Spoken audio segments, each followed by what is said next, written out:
Well, good day, everyone, and a happy noon from here in London.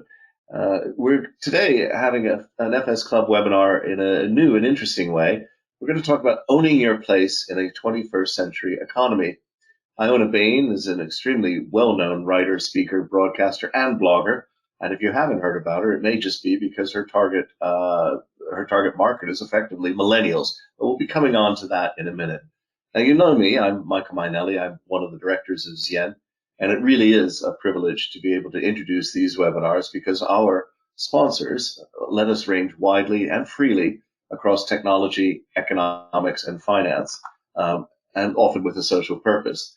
And today, of course, we'll be talking about technology such as robo advisors. We'll be talking about one of the great four economic things alongside, very much the environment and health and education, and that is clearly pensions. And so I'm hoping that the audience today will be quite vibrant with their thoughts. But we're going to hear as well from somebody who is at the younger end of the scale. And Iona has written a book on the subject called Own It, which is going to be coming out in just a couple of months. I'm looking forward to reading it because I found it extremely difficult to get a book for my children that explained money. And Iona's tackled that with a vengeance. Now, as ever, the program today is I'm to get out of the way and let you hear from our expert. But just before I go, please note that the slides are being posted. The recording will be up in a couple of days, and we're going to have a 15-minute discussion at the end with Iona. So please send your questions, comments, and observations through using the GoToWebinar facility. No point in emailing me or texting me or WhatsApping me. I'm here with you, so I'll only get that later. So do type your questions in, and I will feed them into Iona. And a point about that as well, all the questions and comments and observations will be sent to her with your email. So if she needs to get back to you on any specific point, she can do so. So with no further ado, if I may, Iona, the floor is yours. Thank you very much, Michael. And it's a real honor to speak at this event. So thank you for inviting me. We've got a lot to get through. So let's get straight into our first poll, if you wouldn't mind bringing that up. Fantastic. Great. So I wanted to pose this question because actually I was on a program that's very popular in the UK called Woman's Hour. It's a program on Radio 4. It's a bit of a national institution in the UK, a bit of a national treasure. And I was talking about young women's finances in particular, and not only the income gap, but the pensions gap and investing gap. So with that in mind, I wanted to ask this question and see what response you will provide. So according to research by the CII in 2018, the average pension pot of a man at retirement age 65 in the UK is £179,000.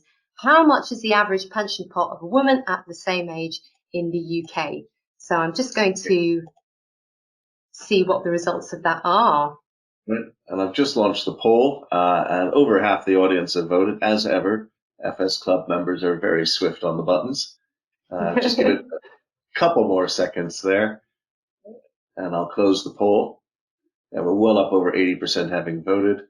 Super. And I'm just going to share the results. There you go.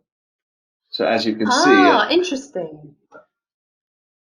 Well, in the warm-up for this, I got it wrong, didn't I? I thought it was a B. But what's the right answer, Iona? The right answer is A.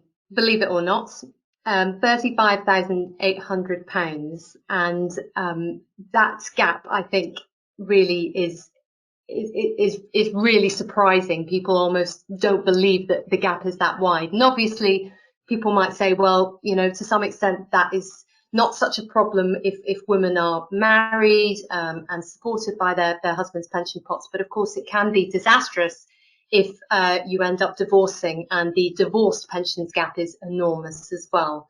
So I thought I'd put that out there just to give you all something to think about, and perhaps give you an insight into why I feel so strongly about these issues and why I wanted to write Own It. But first of all, let me tell you a little bit about me and why I wrote my blog, why I started my blog, and how I got to where I am today. So I founded the Young Money blog in the aftermath of the 2008 financial crash. And I would, at that time, have described myself as a clueless graduate, struggling to achieve financial independence, living at home with my family, not earning very much money, feeling quite neurotic and obsessed about money, if you like. And I was far from alone. I became aware of an array of problems facing the millennial generation. We had the housing crisis, the creeping cost of higher education, but very few people in the media or financial industry were discussing these issues in a thoughtful, empathetic, and constructive way. And I felt like this needed to change. And I realized that I also needed to become more savvy about money. I needed to learn very basic things like what an APR was, how to work out the best mortgage deals, but also the psychology of money, what it takes to have that broader wisdom and confidence about money. So, for instance, how can you identify sophisticated scams, and how do you balance your short-term and long-term financial needs? Those are much more complex, bigger questions that I wanted to tackle and understand for myself. So as I continued to write my blog, I went deeper into the world of finance, and I realized I had many more choices than I thought. And I started learning about this thing called investing. And I started to realize it wasn't just for the Wolf of Wall Street and city boys in shiny shoes. You know, it was open to all. It was open to me, and it had serious potential to really transform my long-term prosperity and my long-term prospects. But I had to get my head around it, and I had to start educating myself about that area. And it dawned on me that our generation was already investing, actually, through our workplace pension.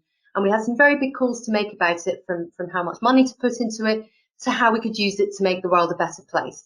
And I think that technology and the internet have obviously made investing much more accessible and egalitarian, but arguably it has also made this area more confusing and complex and riskier. So I felt it was time to really go into all of today's investment options in an in-depth way, find out how they differed, and share that knowledge with other young people in an impartial, trustworthy way. So that's why I wrote Own It. It's the first British book explicitly about long-term finances, particularly pensions and investing. It's aimed squarely at young people and written by a young person. So it's based on the experience and knowledge that I've gained from speaking to both young people and the financial industry over the past 9 years. Now, the first part is the why of investing, why we've struggled to own it, what factors work in our favor despite all the barriers that we've had to overcome, and why ultimately we need to take that leap into investing. And also, how can we deal with issues that may already be on our radar, like housing and pensions. The second part of the book is the how of investing, how to invest. So I go through the evolution of investing technology since the 1980s here in the UK, when we had the Big Bang, where we are today, and what options are available to young investors. And I also covered the pitfalls of many millennial investing trends that we all know and perhaps hate, forex, FANG stocks, Bitcoin. And I also, at the very end of the book, decided to write, I didn't keep a literal investing diary through 2020, but I decided to write one to share what I genuinely learned and what my genuine thoughts and feelings and hopes and fears were during that very tumultuous period in 2020. That was my first financial crash as an investor, and I thought it would be interesting and helpful to share some of the things that I did well, some of the things I didn't do so well. And I thought it would be a nice antidote to all the investment influencers out there who make out that they're crushing it and doing an amazing job. So next slide, please. Now, I think Own It would have been a relevant, important, and timely book even before the current crisis came along, because a lot of the factors that were driving interest in investing among millennials had smoldered away in the background following the financial crash in 2008. We saw how that event sparked a series of policy decisions and economic trends that I think put millennials at a distinct disadvantage compared to their elders. So, as I mentioned on this list here, we had a very tough jobs market, depressed earnings among school leavers and graduates, a deteriorating property market where, demand really was not, supply was really not keeping up with demand at a sort of record level, and slashed interest rates, failing to keep up with inflation, plus, of course, the rise of QE really pushing up the prices of assets right across the economy, really to the benefit of older, more affluent citizens. Sound familiar? Well, maybe not all of these trends will play out in exactly the same way this time round after COVID-19, but I think certainly we have seen a great deal of intergenerational inequality presented by COVID-19, certainly in economic respects. It has provided us with this very cruel paradox. Older people far more likely to be affected by the virus itself. Younger people, particularly Generation Z, that's the 18 to 25-year-old segment, they're the ones who bear the financial brunt of lockdowns and extreme restrictions. So we know that people aged 18 to 25 far more likely to have lost work or income and have got into debt as a result of the pandemic. So COVID has been a huge defining moment for young people's finances, but it has also presented some real opportunities, and it will be far less damaging to the millennial generation who've built up some experience and some assets to cushion themselves. And it's also the culmination of some trends, some existing trends, and we'll see the continuation of those trends that will really convince young people that they're going to have to go to the next level with their finances. They're going to have to engage with their pensions and long-term investments. So the young case for investing has seldom been stronger, in my opinion. Poor savings rates mean you are losing money in real terms, and the message is really starting to get through to young people. The Bank of England base rate, the base rate in many countries set by central banks, they're unlikely to rise in the near term at the very least. So I think that means we're entering a new economic paradigm potentially where interest rates will have to stay low to make borrowing affordable, and that will force young people to consider how to make a return outside of their savings.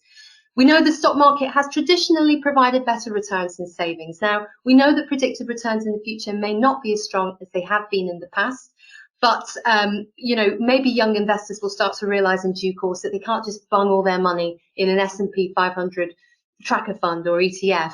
But if they keep their eye on costs and they keep informed about the more promising areas of the market and they follow all the basic common sense about investing, they can still get a better return over the long term than on their savings. This might be the best possible moment to start investing. Some parts of the stock market right now look incredibly overpriced, particularly the US. There are lots of danger zones out there, but there are also parts of the market that are still relatively cheap and could present real returns for patient investors over the next decade or so.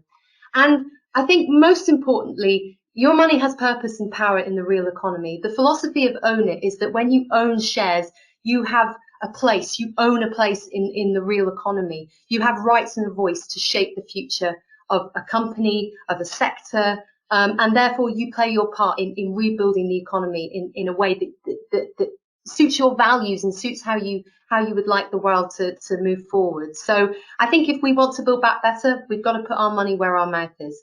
And finally, investing has never been more accessible and egalitarian than right now. So that brings us on to the next slide. I think all of that explains why we've seen a huge rise in the number of young people investing for the first time this year. But before we move on to that, I just want to deal with what I call in the book the big elephant in the room for young people, the housing situation. Many young people will view their first home as their biggest investment with some justification. And the debate around housing is a very fraught one here in the UK because we have a very strong ownership culture around housing. And here are the points that I really try to bring out in the book.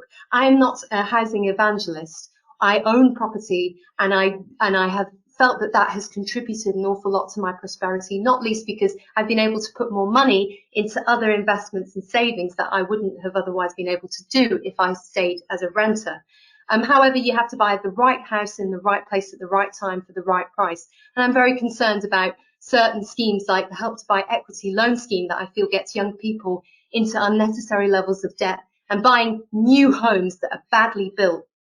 We've had a big scandal in the UK around cladding following the Grenfell Tower, London, which happened 4 years ago and really raised a lot of questions about the quality of new build housing in the UK. So it's a very complicated area, but overall I try to give some advice in the book that will hopefully steer young people towards sensible housing decisions. And I also take them through whether they should save or invest for their first home. Again, I err on the side of caution. Maybe if you are saving for your first home, you don't really want to have all your deposit invested in the stock market, given what we know about the risks of that.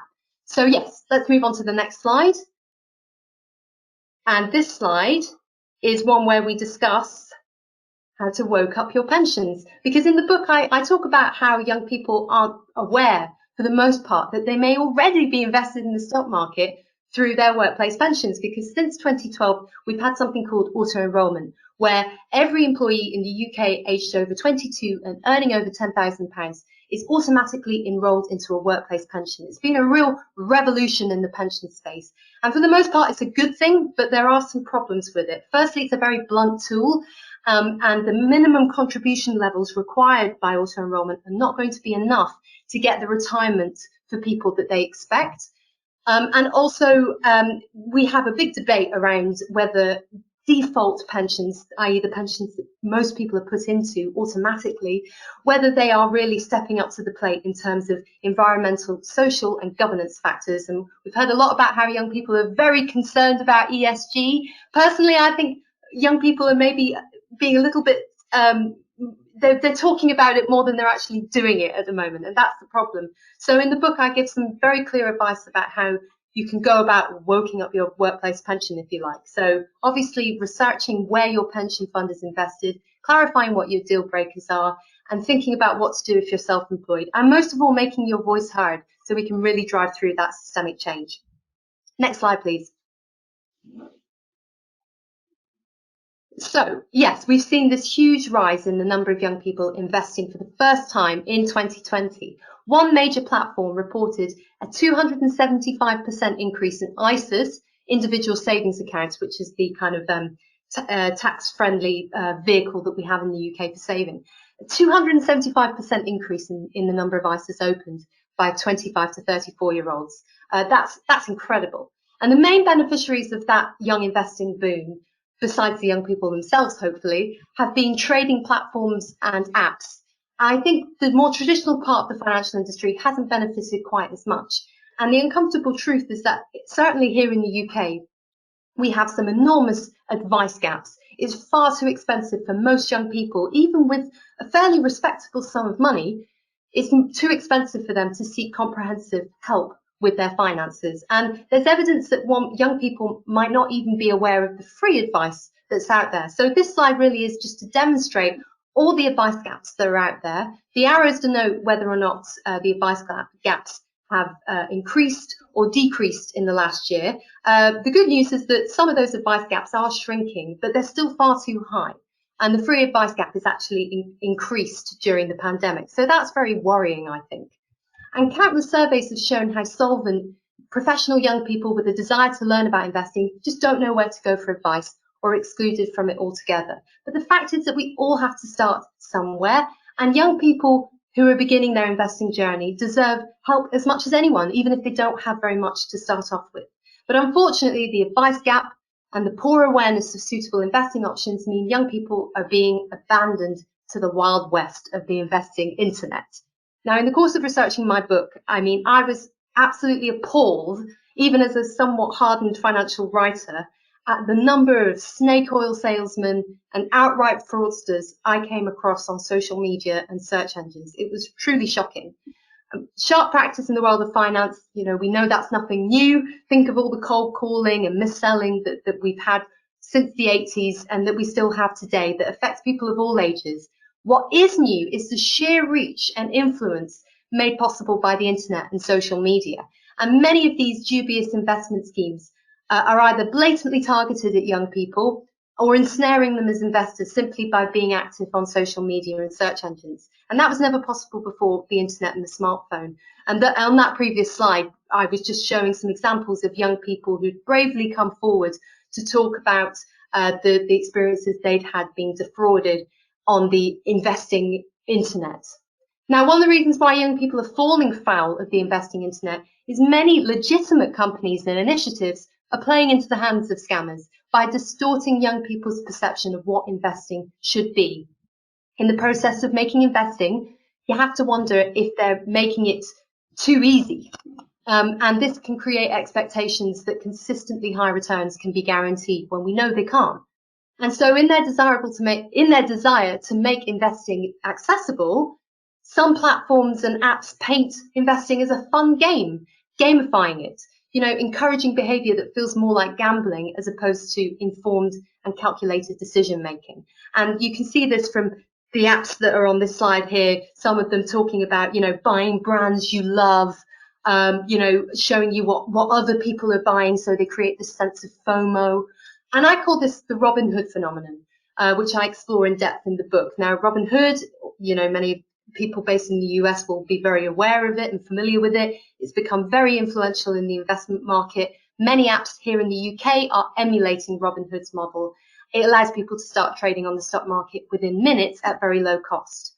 But if we can come on to the next slide, I'll show what the potential ramifications of that can be. Until very recently, Robinhood offered the option to trade complex investments like derivatives, and that option was available to just about anybody. But that had tragic consequences last year for student Alexander Kearns.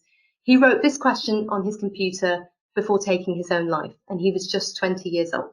He thought he had racked up thousands of dollars worth of losses trading derivatives, and understandably questioned how he'd been allowed to do that at such a young age with such a lack of experience, as did many others. Now, Robinhood has tightened up its procedures, it's bolstered its education resources, it's made a donation to the American Foundation for Suicide Prevention since then.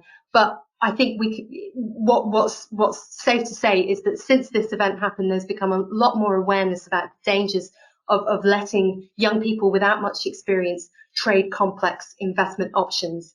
So that's why I wanted to bring that up. If we can move to the next slide, I want to talk about why, despite these issues, the millennial investing revolution will continue.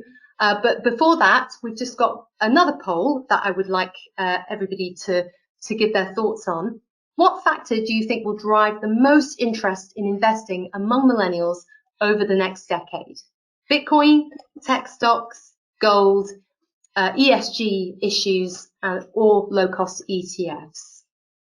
I'll be really interested to see what people say on this. I think you will, actually. It's over, nearly 3/4 of the audience have voted. I'll give it just a few more seconds. Well over 3/4 now, well over 80%. Okay, almost everyone has voted. I'll close the poll now and share the results. And an overwhelming emphasis here on ESG, which is interesting, very interesting. Well, that's cause for hope, I think. Actually, I was rather concerned it was going to be Bitcoin, so I'm glad to hear it's ESG. I think I would be very disappointed if it were Bitcoin in our audience. Right. So that and other factors are going to mean that the millennial investing revolution is only going to continue. So I think young people, as I said before, are starting to realize that interest rates, even if they don't go negative, will continue to be low for some time to come. They recognize that the current crisis presents a rare, perhaps once in a lifetime opportunity to build back better, to get in at the ground floor of the economic recovery and play their part as shareholders. They're making their influence felt in the ESG debate, and they're able to take advantage of an increasingly competitive robo and DIY platform market. And what's more, free trading could genuinely become a very disruptive game changer in the market. Here in the UK in particular, they could really challenge the dominance of big platforms like Hargreaves Lansdown that have ruled the roost, I think, for too long, with very high opaque charges and recommendations for mediocre funds via best buy lists. And the Lifetime ISA also represents a rare opportunity to invest for the future, with a massive bonus from the UK government, even if it's not that well known at the moment. It could take off in the future. But the next slide will show that this brave new world also brings risks. Too many young people are drifting towards the big tech behemoths and brands they love at the instigation of these apps, without considering how to mitigate their risks and diversify. They could be following the crowd too much, egged on by apps which focus on big, sexy international brands that we all know, at the expense of more boring companies that go under the radar, which could be much better long-term investments. And trading apps with freemium models, that is a model where you can upgrade to a more comprehensive investment universe if you pay a monthly fee and you get a more basic service for free. I think that could in time push casual investors towards a very narrow range of stocks, and thus fail to provide that proper whole of market investing experience. And also there's a huge risk, of course, in gamifying investing, making it feel like a high stakes competition. And platforms offering complex options like derivatives and forex, the risks of that are self-evident. And also, newer investing apps start out with good intentions, want to disrupt the kind of old, untransparent charging models, but they could just end up with an array of complex charges that are just as convoluted and complex as the traditional platforms. So, next slide, please. In order to help the next generation take advantage of the opportunities and avoid the pitfalls of modern investing, I think the financial industry has a massive role to play, but it needs to get far better at educating young people and understanding young people's real circumstances, hopes, and worries. So this is a very broad, quick blueprint to help financial services become a more youth-friendly industry. It needs to stop focusing excessively on traditional goals, which younger people may not be able to form in this very fast-moving, uncertain world. And it's not to say that young people don't want to achieve those goals, like marriage and having children, but they may occur later in life. So we can't wait for them to happen. We have to start helping young people sooner so they get their investing journey off to a great start. I think, frankly, we have to stop making pensions the overriding focus of all financial planning. Young people cannot be lectured and hectored into having fewer coffees and making higher pension contributions. You know, I don't feel that message works. In fact, it can be very alienating and demoralizing. I feel it would be helpful if the financial industry saw its role as educating young people to navigate this confusing and complex world, and then following up with products like pensions when basic needs like savings, short-term needs like having an emergency savings pot. Once that's been addressed, then we can move on to the bigger things. But yeah, we have a huge savings crisis in this country, as I'm sure there is a savings crisis right across the world, and we have to start addressing the fact that people don't even have a few £100s in an easy access savings account in an emergency, but are still putting a lot of money that they maybe can't afford into their pensions. It's easy to see how, you know, death by 1,000 regulatory cuts could suck all the life out of your business, but I think you've got to just keep finding ways to make it grounded and to make it accessible. So if you work in a consumer-facing firm of any kind, always ask if your communications, particularly your website and social media, would pass the teenage daughter test, i.e., would your teenage daughter find it appealing and interesting and informative, or someone else's teenage daughter that you know? And we have to focus on how investing creates choices and flexibility in our lives, and also the dangers of reckless conservatism. You know, we talk a lot about the attitude to risk, and maybe that can push young people towards being more cautious than they need to be. Perhaps young people need to slightly step outside their comfort zone without taking excessive risks. So I just want to quickly go over some of the ways in which I talk about the investing landscape in my book.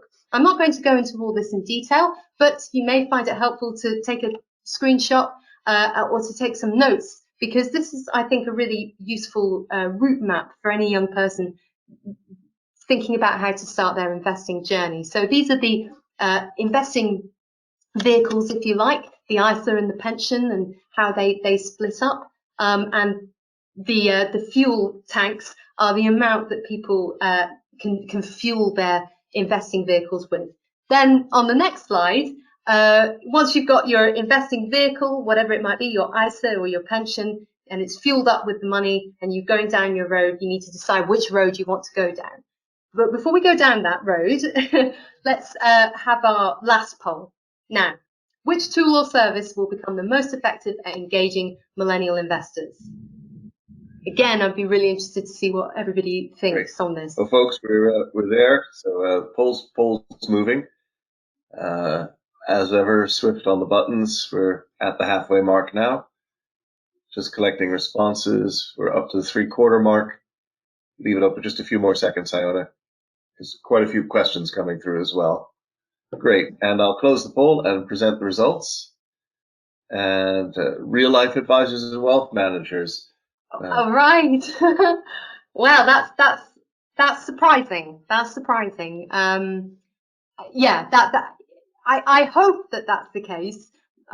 I'm minded to believe that may be more optimistic than realistic, but nonetheless, I'm glad to hear that there's still faith in the world of real life advisors, because I think they can still play their role in helping younger people. But yes, just to look at the routes available, this is what I primarily focus on in the book, given my previous statements around financial advice in the UK and how it's prohibitive for most young professionals. So I talk about robo-advisors, investment platforms, and free trading apps. They all have their pros and cons, and I go into those pros and cons in quite a lot of detail in the book. And this slide really gives you an overview. So if you want to take a quick screenshot of that or make a note of that, that might be a helpful way to look at that whole area. And then if we'll just quickly whiz through the last few slides. Fantastic. Again, I talk about the passive versus active debate in the book. I do not shy away from that, and I'm fairly agnostic about it. I am not, too prescriptive about it. Though overall, what I do believe is that I think it's good that we have a passive industry challenging the dominance of active funds here in the UK. They've been very powerful in the UK investment space over the past 20 years. A lot of them have been very mediocre, very poor performers in relation to the market benchmarks, and therefore I think it's a good thing that we have that competition and choice.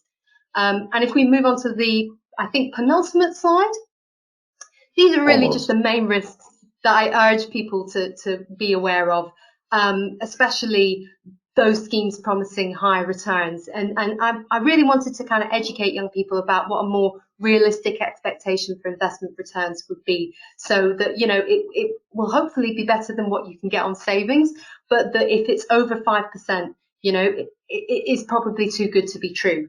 And also, I talk about FIRE and the fact that whilst I feel that a lot of the expectations of the FIRE movement are quite unrealistic, and they set some very high benchmarks for saving that ironically have become a lot more doable during the COVID-19 pandemic when we're not going out anywhere or doing anything. So that's one thing. But overall, I think that younger people perhaps don't need to be retiring at 40, because that's not necessarily good for them either financially or personally or spiritually. But actually, if FIRE makes them think more about why they go to work, why they earn money, and what they do with their money, then that can only be a good thing. And that might provoke a much wider interest in investing among young people. And I think this is my final slide. Iona, just a quick question here. Could you explain exactly what FIRE is to some of the people? I'm so sorry. Yes. So FIRE is an acronym, and it stands for Financial Independence, Retire Early. It's a movement where people are encouraged to save as much money during their working lifetime so they can retire early at, say, 40 or 50 and live off the proceeds of their investments. So it's not for everyone, but it is an interesting movement that we have to be aware of. Finally, I'm just going to leave you with my 7 golden rules. These are what I feel will be the most realistic rules for young people to follow as they start investing. These are the things that I learned from my first year investing during the COVID-19 pandemic and all the market turbulence that brought. And I really wanted to leave you with this quote as well that I have towards the beginning of the book, to try and inspire younger people to really think about why they ought to invest. It's not just about the numbers. It's not just about making X% a year. It's about just taking charge of your destiny, owning your long-term finances, and owning your future. So that's it. A very quick whistle-top tour through the themes of Own It, and all the details of the book and how you can contact me are on the final slide. But I think now we're going to move to questions.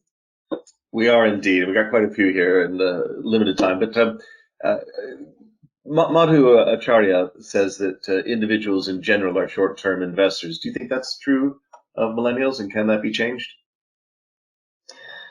That's a great question. I attended a summit held by the financial community, Finimize, which has got a worldwide community, including one here in the UK. They had a millennial investing summit, and actually a lot of the research and polling that they did on the day with their community suggested that characterizing all millennial investors as kind of short-term Robinhood speculators is unfair. It's an unfair generalization, that actually younger people are thinking much more long-term than we give them credit for. But there are certainly parts of the millennial investing market that are too focused on short-term returns. But to be fair, considering I heard that the average time for holding an investment here in the UK is 10 months, and that's across all ages. So if they are short-term investors, it's perhaps only because older people in their lives who are advising them have also been thinking too short-term as well. Well, ESG certainly has connotations of long term, and we saw that response in the poll. Bob McDowell, quite right, says points out, beware the prospect of an ESG bubble. Yeah. But Andrew Ross says huge funds globally are moving into green finance. How aware is Generation Z of this opportunity? I think they're becoming very aware of it, but I point out in the book that there is a big difference between being aware and actually taking action. And I fear that at the moment we've got a lot of hype around ESG that is making the space seem so much more bigger and making young people seem so much more engaged than they actually are. You know, not a week goes by when I don't get a survey telling me X% of young people care so deeply about ESG issues, but very few surveys actually telling us how many young people are actively switching their workplace pension into an ESG friendly option or picking out specific ESG funds for their portfolio. And the reason for that is because actually it would probably be quite a disappointing number still. So we have to get past this hype and talk much more about the substance of what it takes to be an ESG investor. But I certainly think it's going to take fire, that whole debate, in the next 5 or 10 years. And we are starting to realize that you don't need to compromise returns, that because of the changing economic and financial climate favoring ESG investments, that we have to make it a part of our portfolios, if not really the substance of our portfolios. Charles Vermont is curious, what maximum downside risk should a 22-year-old run with a portfolio, say, worth £10,000, and why? The maximum downside risk. My attitude really is that somebody at that age, if they have their basic savings sorted, and potentially if they're not using this money for their first home, because that's a different conversation, then I think that they can take more risk than we have, than we have talked about traditionally in relation to young people and investing. I don't think that we have educated young people to take enough risk with their investments, particularly those starting out in their early 20s. And I certainly wouldn't necessarily advocate for that traditional kind of lifestyle structure of having, X% in equities and X% in bonds. I don't personally follow that at all. And I don't think that the environment's very favorable towards bonds at the moment anyway. So I talk about bonds in the book. I don't talk about it an awful lot. And I do feel that young people can kind of have a maximum exposure to equities, some exposure perhaps to gold or other commodities, bearing in mind that they are volatile, that they may not be a safe haven all the time. But I'm in favour of more risk the younger you are. Okay. One of the great sayings all the time was along the lines of the meek shall inherit the earth, but not the mineral rights. I'm sort of curious here. Jabir Walji is interested. You mentioned on your slide that the supply of housing is greater than the demand in the UK. Is this true? Bob McDowell, again, do you have any idea how much wealth is passed on through inheritance, particularly residential property? And I guess by implication, what are your thoughts? Because you did touch on housing. Yes, so that's a very good point. I talk about inheritance in the book in the sense of inheritance is what's making the financial industry take so much of an interest in younger people, because they recognize there'll be a huge cascade of wealth down the generations. However, this is off the top of my head, but I believe that the average age of inheritance in the UK is 60. So it'll come just in time for our retirements, but it will not be particularly helpful and beneficial for us in the next 10, 20 years. So I think we need to get away from this idea that inheritance is the reason why young people ought to, or the reason why young people don't have to consider their own investing or their own property wealth as much, because their mums and dads are going to, automatically pass down their wealth. And when it comes to the housing issue, I think hopefully if I said on the slide that that supply outstrips demand, I should have meant the other way around. That's the problem in the UK. And that's why I think we'll continue to have a major housing crisis, but also that will continue to benefit homeowners at the expense of renters. Yeah, we're having a lot of debates here in the city, and one could easily surmise that there's a possibility post-COVID, more working from home, that the supply is, well, against what people want, is shrinking. So yes, as they desire more space at home. Time for a couple more questions. Madhu Acharya again. as you recall, he was on individuals in general or short-term investors. The gainers are those people who capture the short-term volatility in the market. For example, capital market behavior after the first lockdown in March 2020.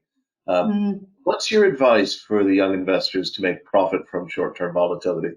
Because a lot of your advice is kind of piggy bank stuff, but maybe I'd like to get some short-term gains. What's the best way to do that? I think I don't focus on that an awful lot in the book, because I feel that the problem is not so much that young people are missing out on those short-term gains, but that young people have an overconfident view of their abilities to time the markets, and that they can accurately judge the trajectory of stocks, and also that there tends to be this belief among younger people that because this has been their experience of investing for the past 10 years, they've only been in this bull market, particularly in the US and particularly around tech stocks, that this can only continue. But we know that one of the mantras of bubbles is you should start worrying when people say, well, this time it's different.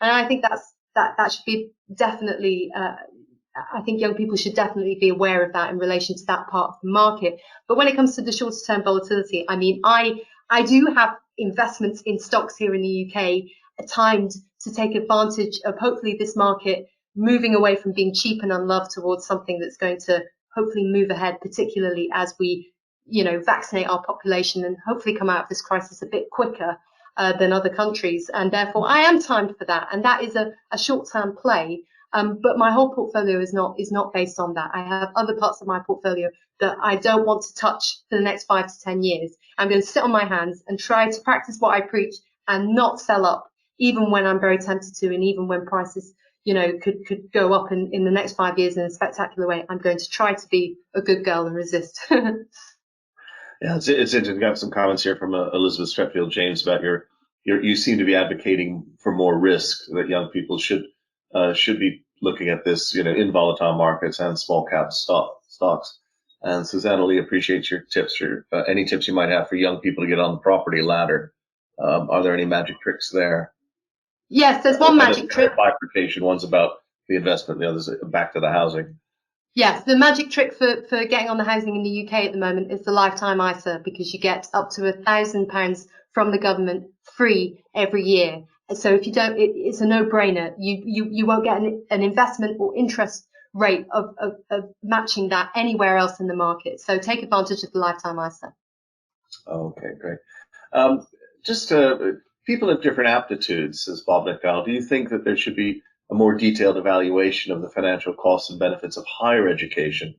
Because that's clearly an integral part of this, such that younger people pursue job careers more suited to their aptitudes, or on conclusion of education.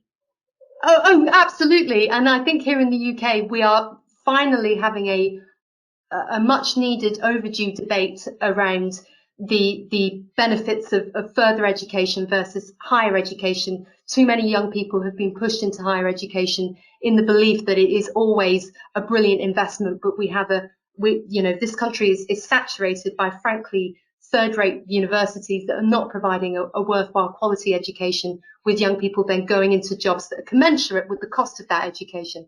And the problems that we have with student debt in this country are very complex, and you could argue they're not quite as acute as they are in the US. But I do think that it's been a big psychological burden for millennials over the past 10 years that can't be underestimated. We keep having these calls to reform the student finance system. But in the meantime, a good antidote to that would be to have a much more diverse higher education ecosystem, and not just focus on universities, but also those educational paths that are more practical and vocational. Yeah. Yeah, I must say it's also interesting that a lot of the numbers that you get in these spaces are averages. So rather than showing you kind of the range that you can get in some professions, or the very narrow bits you can get in others, it's very difficult, I think, for young people to evaluate what careers are out there. It's a bit like looking at musicians. Obviously everybody ought to be a musician just for monetary purposes, because some of them make millions, but that is the average musician makes pennies. So it's a different thing. It's interesting you should say that, Michael, because it's been found recently that with streaming, among the most popular albums of last year, 3 out of the top 10 were, greatest hits albums. The ability of musicians and any kind of artists in that part of the economy to break through now because of streaming is incredibly difficult. And for them to make a living, I know this as somebody who used to be a musician myself and then had a career change. So I speak from experience. And a very final quick question. Trevor Hilder is curious if you've got any thoughts about investment newsletters and young people. Yes, I'm a big fan of Finimize. I believe that is breaking things down for young people in a very relatable, accessible, bite-sized way. You can get a free version of that newsletter, but get a paid version that's more in-depth, and then you have access to their community and their events as well. And lots of the free trading apps now have newsletters too. So, for instance, Free Trade in the UK has one called Honey, which is quite interesting, and also talks about investment issues in a very youth-friendly way. So those are two off the top of my head. It is a growing market, and it's good to see that, because I think it's good to have more sources of information in this area aimed at young people. Fantastic. Well, we've run out of time, sadly, and if you could just hold on a second, I've got 3 rounds of thanks to give. First, as ever, to our sponsors. This is a fascinating area and a real clarion call here to make finance comprehensible to the young, because those are the folks that matter. I'd like to thank all of you for allowing us to range across a topic that's certainly dear to anybody who has children, and even many who don't. So there we go. I would like to thank the audience too for your participation today. As ever, these things are meant to be interactive, and today was certainly one. We do, as ever, have some forthcoming events next week, quite a few ahead. Simply go and look on the website is probably the simplest thing for me to say. But very finally, I really have to thank you, Iona, so much. I was looking forward to this session, and I know we had to delay it because of the production of the book. One of those sayings which is widely attributed to Native Americans is we do not so much inherit the earth from our ancestors, we borrow it from our children. Yeah. And I think this whole point here about owning it is really, really good advice to people out there.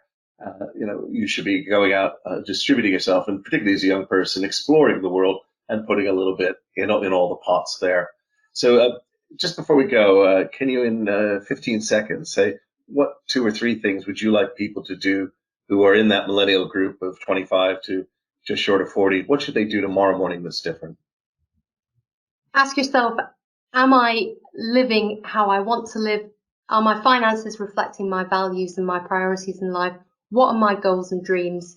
Gloria Steinem once said that dreaming is a form of planning. So think about your dreams. How are you going to achieve them? You'll achieve them with plans. Making financial plans through investing is the best way to achieve your dreams without sounding too cheesy.